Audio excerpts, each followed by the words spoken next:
Iron heart episode 3-তে অনেক কিছুই ঘটেছে। এখন পর্যন্ত সবচেয়ে লম্বা এপিসোড এটি। এপিসোড 2 এর হাইস্টের পর দ্য হুড গ্যাংয়ের সবাই টাকা নিয়ে আনন্দ করছিল। জন ও পার্কার রবিন্স সেখানে ছিল না। এই সুযোগে ক্লাউন গোপন রুম থেকে লাল হুডটি বের করে আনে। গ্যাংয়ের বাকি মেম্বাররা এতে আনকমফোর্টেবল হলেও রিরি বেশ উৎসাহের সাথে হুডটিকে এক্সপেরিমেন্ট করতে চায়। ক্লাউন নিজের গায়ে কাপড়টিকে জড়ায়, কিন্তু অসহ্যকর হিটের কারণে বেশিক্ষণ রাখতে পারে না। আচমকা জন এসে হাজির হয়। ক্লাউনের হাত থেকে হুডটা কেড়ে নিয়ে তার মাথা টেবিলে ঠুকে দেয়। রিরি তাদের মাঝে আসে ঝগড়া থামাতে, কিন্তু জন তাকেও অ্যাটাক করার প্রস্তুতি নেয়। এই সময় পার্কার রবিন্স এসে ধমক দিয়ে সবাইকে থামায়। সে খুব ঠান্ডা মাথায় তার হুড যেন আর কেউ কখনো না ধরে সেই নির্দেশ দিয়ে সবাইকে পরের হাইস্টের প্ল্যান করতে বসে। এবার হার্লেম নামে একটা বায়োটেক ফার্মিং কোম্পানিকে টার্গেট করেছে এরা, যে কোম্পানির মালিক Hunter Mason full security proof greenhouse chamber বানিয়ে সাগরের মাঝে রিসার্চ সেন্টার চালাচ্ছে। মিটিং শেষ হবার পর রিরি উইলিয়ামস আলাদা করে পার্কার রবিন্সের সাথে তাদেরই ডাকাতির উদ্দেশ্য কি, হুডের ম্যাজিক্যাল পাওয়ারের সোর্স কি জিজ্ঞেস করে। পার্কার ডিরেক্ট বলে দেয় এই জগতে সবাই খারাপ। রিরির যদি মনে হয় এরা খারাপ, তাহলে সে চলে যেতে পারে। আর এই হুডের ম্যাজিক পাওয়ার সম্পর্কে সেও কিছুই জানে না, এবং রিরির আর বেশি কৌতূহলী হওয়া উচিত নয়। এদিকে এআই নেটালি রিরির সাথে তাদের পুরাতন স্থানগুলোতে ঘুরে বেড়ায়। এক পর্যায়ে তারা সেই গ্যারেজে আসে যেখানে রিরির বাবা ও নেটালি মারা গিয়েছিল। রিরি প্রচন্ড প্যানিক অ্যাটাকে আক্রান্ত হয় সেখানে। এআই অ্যাসিস্ট্যান্ট ঠিক বান্ধবী নেটালির মতো করে তাকে কনসোল করে।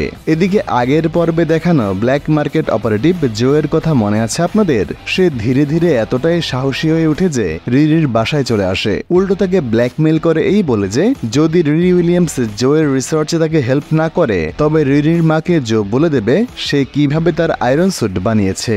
জো মূলত তার কালেকশনে থাকা এতগুলো বায়োনিক প্রোডাক্ট ফেলে না রেখে কিছু করতে চায়। সে কিছু ডিজাইন ব্লুপ্রিন্ট বানিয়েছে যেগুলো রিরির মতো একজন দক্ষ ইঞ্জিনিয়ার বানাতে পারবে।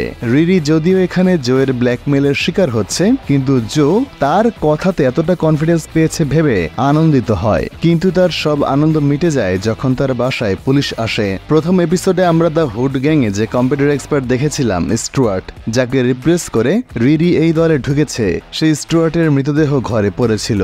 তার ফোনে লাস্ট কল ছিল রিরির। এই কারণে পুলিশ কথা বলতে এসেছে। রিরি বুঝতে পারে যে হুডের দল ছেড়ে দেয় বা ছাড়িয়ে দেওয়া হয় তাকে তারা মেরে ফেলে। সে প্রচন্ড ভয় পেয়ে যায়। রিরি ভেবেছিল মাত্র 3টা কাজ করে টাকা নিয়ে সে হুডের দল ছেড়ে দেবে। এখন সে পাল্টা অনেক ভয় পেয়ে যায়। ন্যাটালির সাথে এই বিপদ থেকে কিভাবে উদ্ধার পাবে সেই প্ল্যান করতে বসে। তারা দুজনেই বুঝতে পারে যদি হুডের হাত থেকে বাঁচতে চায়, তবে পার্কার রবিন্সের হুড পাওয়ারকে অ্যাক্সেস করতে হবে। এজন্য আগেই তাদেরকে বুঝতে হবে হুডে অ্যাকচুয়ালি আছেটা কি। তারা প্ল্যান করে আজ রাতে যে বায়ো হার্লেমে তারা ডাকাতি করতে যাবে, সেখানকার সিকিউরিটি অত্যন্ত টাইট। প্রতিটি মেম্বার বাইরে থেকে হার্লেমের ম্যান পাওয়ারকে ট্যাকেল করবে। এরপর পার্কার রবিন্স হার্লেমের সবগুলো গ্রিন হাউস আগুনে পুড়িয়ে দেবার ভয় দেখিয়ে হান্টার মেশনকে বাধ্য করবে তার কোম্পানির ইকুইটিতে শেয়ার দেওয়ার জন্য। হান্টার মেশন হার্লেমের যে স্থানে বাস করে তার সিকিউরিটি এতটাই সেন্সিটিভ যে যদি তৃতীয় অন্য কোনো ব্যক্তি বেশি নড়াচড়া বা শব্দ করে, সেই হিট ওয়েভ পুরো প্রতিষ্ঠানের অটোলগ অ্যাক্টিভেট করে কার্বন ডাইঅক্সাইড ছেড়ে দেবে, যেন যারা অবৈধভাবে ঢুকেছে তারা মারা যায়। রিরি এবং নেটালি প্ল্যান করে যেহেতু রিরি উইলিয়ামস পুরোটা সময় আয়রন স্যুটের ভেতরেই থাকবে, সুতরাং নেটালি হেলমেটের ভিতরে আয়রন স্যুট অপারেট করে ডাকাতির দায়িত্ব পালন করবে। অন্যদিকে রিরি সেই সময় গোপনে হান্টার মেশন যেখানে থাকবে সেই রুমে লুকাবে, যেন পার্কার রবিন্স যখন হুড পরে হান্টারকে ব্ল্যাকমেল করতে আসবে, সুযোগ বুঝে রিরি হুডের এক টুকরা কাপড় কেটে নেবে। কিন্তু হার্লেমের অটো লক অ্যাক্টিভেট না করে এই কাজ সে কিভাবে করবে? রিরির মনে পড়ে জো তাকে যেসব ব্লুপ্রিন্ট দিয়ে গেছে তার মধ্যে একটি হলো বায়োমেশ স্কিন, যেটা দেখতে সাধারণ মানুষের চামড়ার মতো মনে হলেও এটার ভেতরে লেজার সেট করে ছোট্ট এক টুকরা চামড়া আলাদা করে হাতের মধ্যে লুকিয়ে নেওয়া যাবে। রিরি এই বায়োমেশ স্কিন নেবার জন্য জোয়ের বাসায় যায়। জোয়ের বাসায় গিয়ে সে দেখে জো নিজের হাত কেটে একটা বায়ো ইঞ্জিনিয়ারিং এক্সপেরিমেন্ট করছিল। রিরি রিরি আগে জোকে তার এমন পাগলামির জন্য ধমক দেয়, এরপর তার হাত ব্যান্ডেজ করে। এখানেই দুজন নিজেদের এমন প্যাশনের পিছনে আসল উদ্দেশ্য কি সেই বিষয়ে আলাপ করে। রিরি জানায় অ্যাকচুয়ালি তার স্টেপড্যাড গ্যারি টনি স্টার্কের অনেক বড় ফ্যান ছিল, সেজন্য মৃত পিতার স্মৃতি রক্ষার্থে সে আয়রন ম্যানের মতো সেরা স্যুট বানাতে চায়। আমি গত এপিসোডে আপনাদের বলেছিলাম না জোয়ের আসল পরিচয় আপনাদেরকে আমি এই এপিসোডে বলবো, আমি বলার আগেই এপিসোড 3-তে তা ঘটে গেছে। রিরি জোয়ের মেডিকেল ক্যাবিনেটে ইকুইপমেন্ট খুঁজতে গিয়ে জোয়ের মৃত বাবার অ্যাশ খুঁজে পায়। জোয়ের আসল নাম হলো ইজিকেল জেক স্ট্যান, তার বাবা হলো মৃত ওবায়দা স্ট্যান। আয়রন ম্যান 1 মুভির শেষে টনি স্টার্ককে তার কোম্পানির যে সহকারী পার্টনার হত্যা করতে চেয়েছিল সেই ভিলেন ওবায়দার ছেলে হলো এই জো ওরফে ইজাকিল। জো এইরকম মহাশক্তিধর বায়োনিক অস্ত্র কালেক্ট করে শুধু এতদিন বাংকারে লুকিয়ে রেখেছিল এই কারণে যে সে তার বাবার মতো ভিলেন হতে চায় না। সে চায় এমন কোনো কাজে তার টেক যেন ইউজ না হয় যেটার সূত্র ধরে জোকে এই সমাজ তার বাবার মতো ভিলেন হিসাবে ট্রিট করবে। কিন্তু আয়রনের বিষয় হলো রিরি উইলিয়ামস তার কাছে এসেছেই নকল স্কিন নেবার জন্য, যেটা দিয়ে সে ডাকাতির কাজে অংশ নেবে।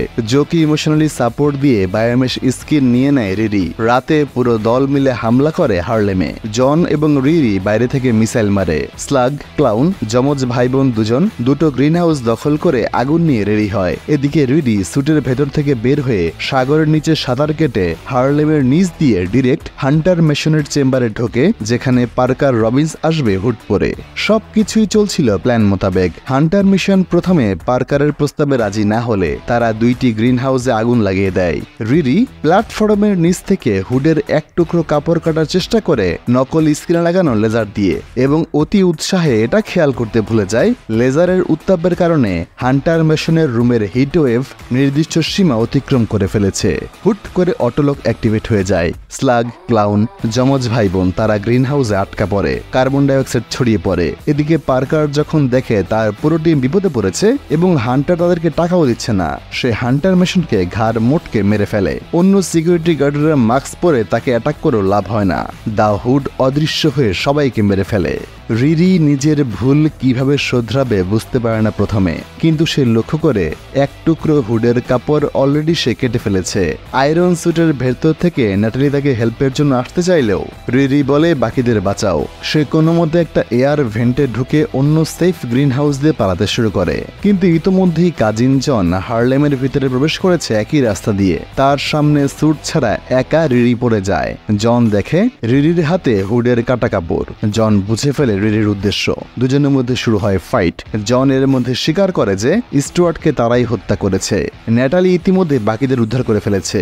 দ্য হুডও চলে আসে। ন্যাটালি এই সময় রিরি কোথায় তা স্ক্যান করে পৌঁছে যায় সেই স্থানে যেখানে জন এবং রিরি ফাইট করছে। অলরেডি সেখানেও কার্বন ডাইঅক্সাইড ছড়িয়ে দিয়েছিল হার্লেমের সিকিউরিটি। জনকে সেখানেই দরজা বন্ধ করে আটকে স্যুটের ভেতরে ঢুকে উড়ে চলে আসে রিরি নিরাপদ স্থানে। পার্কার রবিন্স এসবের কিছুই টের পায়নি তখনও। সে রিরিকে রিকোয়েস্ট করে কাজিন জন কোথায় আছে প্লিজ চেক করার জন্য। যে মানুষটিকে এইমাত্র মরার জন্য ফেলে এসেছে তার খোঁজে আকাশে উড়ে রিরি উইলিয়ামস কোনো মতো ইনফর্ম করে টিমকে, সরি কাজিন জন একটা গ্রিন হাউস থেকে বেরোতে পারেনি, তার শরীর নড়াচড়া করছে না।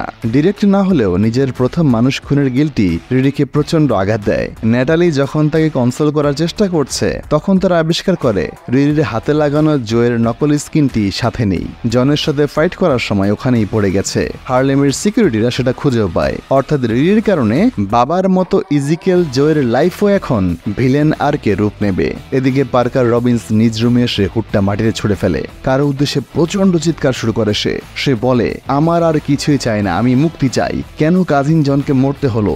যার উদ্দেশ্যে পার্কার রবিন্স চিৎকার করছিল সেই রহস্যময় কালো ছায়া মুখে কিছু বলে না বটে, কিন্তু মৃত কাজিন জনের প্রতিরূপ হয়ে সামনে আসে এবং পার্কার রবিন্সকে দেখায় কাজিন জনের মৃত্যুর জন্য আসল দায়ী আয়রন স্যুটে দাঁড়িয়ে থাকা রিরি উইলিয়ামস। একদিকে দা হুড জেনে গেছে রিরির কারণে এসব কিছু ঘটেছে, অন্যদিকে রিরির কারণে এখন জো, তার মা সবাই বিপদে পড়তে যাচ্ছে। আয়রন হার্ট এপিসোড 3 এখানে শেষ। প্রিয় বাংলাদেশি মার্ভেল ফ্যান, আমাদের নতুন চ্যানেলের পাশে থাকুন যেন এভাবেই মার্ভেলের সব কন্টেন্ট নিয়ে আপনাদের জন্য ভিডিও বানাতে পারি। আমি কথা বন্ধু মোহাম্মদ খায়রুল বাশর বাঁধন, সাথে আছেন ভিডিও এডিটর আদিল ইসলাম আকাশ। আজকের মতো বিদায়, টাটা।